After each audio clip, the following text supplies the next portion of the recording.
Olá, tudo bem? Eu sou Daniele Luz. E aí, você já parou para se perguntar se você está fazendo o melhor uso das ferramentas de inteligência artificial disponíveis hoje em dia? É sobre isso que eu vou falar hoje nesse vídeo. E antes de mais nada, é muito importante eu te dar um contexto sobre a relevância desse assunto.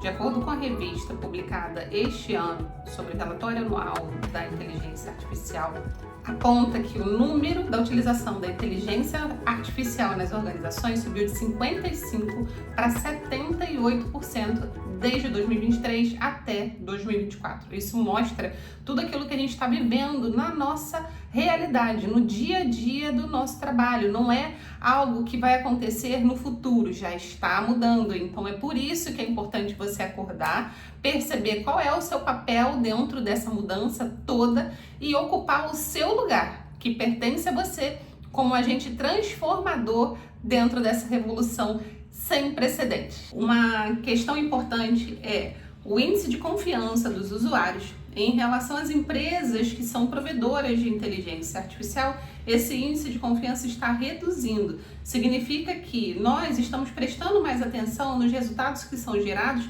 e, por outro lado, nos preocupando um pouco mais como que os nossos dados são tratados por essas empresas. Por que eu trouxe esse relatório aqui, então, para apresentar alguns destaques? Primeiro, a minha recomendação é sempre buscar fontes de dados confiáveis, para que você possa utilizar a inteligência artificial e ter certeza que os dados que foram apresentados, eles foram produzidos e revisados por humanos. Reforço em todo momento, a inteligência artificial é só uma ferramenta. De acordo com a opinião geral, 60% das pessoas estão acreditando que a inteligência artificial vai mudar de alguma forma a maneira como as pessoas trabalham ou como elas realizam as atividades nos próximos 5 anos. É muito comum ver profissionais que frequentemente utilizam a inteligência artificial para executar tarefas baseadas no cenário atual, enquanto que está perdendo a oportunidade de verificar se o que ele está trabalhando ainda é relevante, se ainda está moderno o suficiente comparado às melhores práticas do mercado, se está gerando resultado que vai aumentar a sua produtividade. É basicamente como se fosse pedir um carro para acelerar sem ter noção de a estrada está correta, o itinerário está correto, o horário que você quer chegar, são uns cometidos pelas pessoas. Perguntas básicas: automatize meu processo atual. Nesse caso, não se questiona quais são os critérios, esse formato ainda está fazendo sentido. Depois, o resultado que é gerado, número 2, é algo que a pessoa vai usar aquilo lá fielmente, como se fosse a verdade absoluta. Sendo que estamos vivendo num momento que já existem várias especulações se tratando da bolha da inteligência artificial. Significa que tem um volume tão grande de dados sendo gerados que a quantidade de informações que são checáveis, que são confiáveis, começa a ficar cada vez mais reduzida. E aí que começa o risco da utilização da IA sem ter noção, sem ter a especialização daquilo que você está utilizando. Depois não preciso explicar para ninguém, porque basta falar que foi o GPT que gerou aquela informação. Outro conteúdo que também gera estresse ou desgaste desnecessário é: a inteligência artificial me gerou fontes, me gerou dados. Perfeito, mas quantas vezes vocês já ouviram falar de pessoas que confiaram sem olhar, sem checar as referências e no final essas referências nem existiam mais? Outra questão que é um erro muito comum, que é o que está no 5, é acreditar que a IA vai resolver todos os problemas sozinhos. Não vai. Isso não acontece. Ela vai te ajudar muito a organizar os pensamentos, a estruturar as atividades, e até existem vários agentes que têm a capacidade de realizar as tarefas autônomas. Mas o que está acontecendo é que quanto mais tempo você perde buscando ferramentas, você está aumentando o tempo nas suas pesquisas.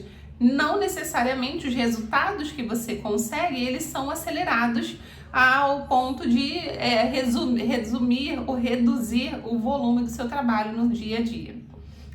Existe uma outra questão também, é que muita gente está usando a inteligência artificial só porque está na moda, porque está moderna, então vamos fazer, vamos utilizar, vamos colocar várias coisas em prática, sendo que no final das contas, talvez nem fosse necessário tanto esforço. Outra preocupação, um outro erro muito comum é acreditar que em algumas situações as pessoas são autossuficientes e vão aprender sozinha como utilizar tudo que está acontecendo, tudo que está gerando de novas possibilidades e novas ferramentas. Então, concluindo, algumas dicas práticas para você observar uma transformação real na utilização da inteligência artificial é entender que o papel da inteligência artificial não é sobre fazer as coisas mais rápido, é sobre fazer as coisas certas. A verdadeira transformação acontece quando a gente questiona o processo e não é só pensar na automação. Então, algumas dicas para você começar a agir de forma diferente. Primeiro, vamos auditar aquilo que você já faz, a forma como você faz, entende direitinho. Conversa com outras áreas, conversa com outros colegas, verifica o que está sendo solicitado, implementado com a velocidade que a gente está mudando. Não é só você que está buscando melhorias, outras áreas também estão buscando. Começa com questionamentos sistemáticos mesmo. Faz sentido ainda fazer isso que eu estou fazendo? Dica de ouro, dica número 3. Faça gradualmente. Tentar entregar toda a automação que a inteligência artificial pode realizar de uma hora para outra é garantia de fracasso. Por quê? Primeiro porque a gente está vivendo numa velocidade muito grande de mudanças. Então, de repente, o tempo que você vai levar planejando um projeto, impactando áreas, mudando processos, formas de fazer, pode ser o tempo que uma outra novidade surja nesse meio do caminho e você tem que refazer todo o seu planejamento. A capacitação contínua nas equipes, nas pessoas que irão atuar nos processos automatizados, ela é fundamental. Primeiro, para certificar que essas informações elas estão consistentes. Segundo, para garantir que alguém está conferindo aquilo que está sendo produzido, e para isso não é só uma coisa de checar os dados do resultado de uma ferramenta, é conhecer as regras de negócio para qual a ferramenta está se propondo a customizar, que isso está vinculado a esse monitoramento contínuo. Então, vamos reforçar que a inteligência artificial não vai substituir o nosso julgamento humano. O que está em risco, o momento atual é que nós humanos estamos entregando o nosso ouro, que é a nossa capacidade cognitiva de pensar, raciocinar, tomar decisões, nós estamos entregando de bandeja para as máquinas. Aí mora o perigo. A máquina, a inteligência artificial, ela está para nos apoiar a tomarmos decisões mais estratégicas e que sejam relevantes. Não o contrário, a decisão não está na mão da inteligência artificial. Então, isso mostra que a ferramenta ela tem um potencial para ampliar o nosso poder de decisão, não o contrário. E aí, esse processo, essa apresentação, esse conteúdo fez sentido para você? Começou a provocar insights, começou a provocar questionamentos relevantes para a sua atuação no dia a dia? Me conta como que nós podemos trabalhar juntos para gerar mais exemplos e mais conteúdos específicos para o seu dia a dia.